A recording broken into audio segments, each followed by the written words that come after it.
آپ نے حضرت عمر سے فرمایا عمر تیرے زمانے میں ایک شخص آئے گا، اس کا نام ہوگا اویس، اس کا قبیلہ ہوگا مراد، اس کی شاخ ہوگی کرن، اس کا رنگ ہوگا کالا، قد ہوگا درمیانہ، اور ایک سفید نشان اس کے جسم پر ہوگا۔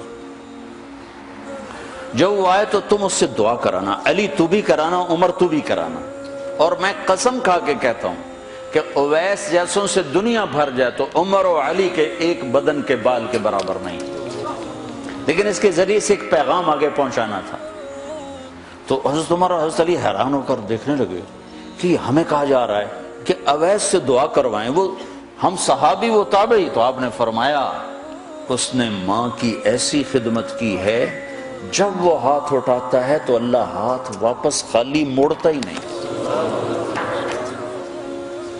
یہ پیغام پہنچانا تھا کہ ماں باپ کے آگے جھکو۔ جس دیش میں آپ رہتے ہیں یہاں کام کی رفتار بہت تیز ہے، ماں باپ اگر موجود ہیں تو کم ہی کچھ نصیبوں والے ہیں جن کو کچھ اولاد کی خدمت ملتی ہے، ورنہ دیواروں کے ساتھ ہی زندگی گزر رہی ہوتی ہے۔ تو عمر رضی اللہ عنہ جب خلیفہ بنے تو ہر سال حج کرتے تھے، ہر سال ان کو ڈھونڈواتے۔ اب مجھے یہ نہیں پتا درمیان کے کوئی سال ہوں گے کہ ایک سال آپ نے حج پر سارے حاجی اکٹھے کر لیے، ایسے اپنے سامنے کا کھڑے ہو جاؤ بھائی، سب کھڑے کر لیے، کہنے لگے بیٹھ جاؤ سارے یمن والے کھڑے رہو، تو سارے بیٹھ گئے، یمنی کھڑے رہے، کہ سارے یمن والے بیٹھ جاؤ، قبیلہ مراد والے کھڑے رہو، تو سارے یمنی بیٹھ گئے، مراد والے کھڑے رہے۔ اس سال میں یمن گیا جماعت میں تو اویس کرنی کے گاؤں گیا، ان کی جگہ پیدا ہوئے، جو ان کا قبیلے کے لوگوں سے ملا، اس علاقے سے گزرا، دیکھا کہ اچھا یہاں وہ ہستی پیدا ہوئی تھی، خشک پہاڑ ہیں، بالکل خشک پہاڑ۔ پھر آپ نے کہا مراد والے بیٹھ جاؤ، قرن والے کھڑے رہو، تو صرف ایک آدمی باقی بچا۔ تو آپ نے اس سے پوچھا تم قرنی ہو؟ کہ جی ہاں۔ اویس کو جانتے ہو؟ کہ جانتا ہوں، میرا سگا بھتیجا ہے، میرے بھائی کا بیٹا، لیکن وہ تو تھوڑا پاگل سا ہے، آپ اس کا کیوں پوچھ رہے ہیں؟ تو عمر رضی اللہ تعالیٰ عنہ رونے لگے، کہا وہ نہیں، تو پاگل نظر آتا ہے۔ پھر آپ نے پوچھا کدھر ہے؟ آیا ہوا ہے حج میں ہے؟ کہ جی ہے۔ کدھر ہے؟ کہ جو اونٹ چرانے نکلا تھا عرفات کی طرف۔ تو حضرت عمر نے حضرت علی کو ساتھ لیا اور دوڑ لگائی اور پہنچے عرفات کی طرف، تو دیکھا تو ایک آدمی ایک کیکر کے درخت کے نیچے نفل پڑھ رہا اور اونٹ اس کے چاروں طرف چل رہے۔ تو یہ دونوں حضرات بیٹھ گئے، تو انہوں نے اویس نے محسوس کیا کچھ آ گئے لوگ، تو انہوں نے نماز مختصر کر دی، سلام پھیرا۔ تو حضرت عمر نے پوچھا کون ہو بھائی؟ کہا جی مزدور ہوں۔ کہا تیرا نام کیا ہے؟ کہا جی اللہ کا بندہ۔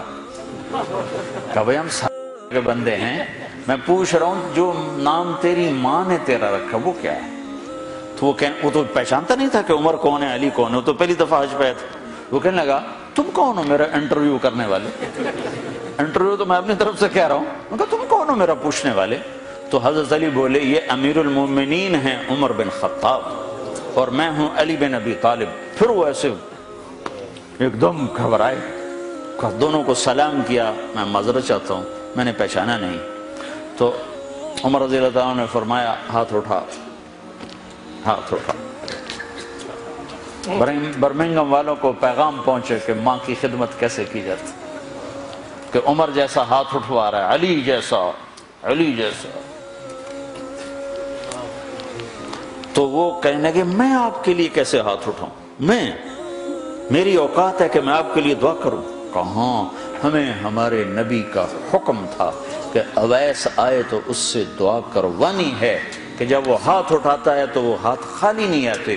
کس وجہ سے؟ تہجد، جہاد، تبلیغ، ذکر، تلاوت، تسبیح، حج، عمرے، نمازیں، روزے، ذکر، تلاوت۔ کس وجہ سے؟ نہیں، ان میں سے ایک وجہ بھی نہیں، ماں کی خدمت کی وجہ سے۔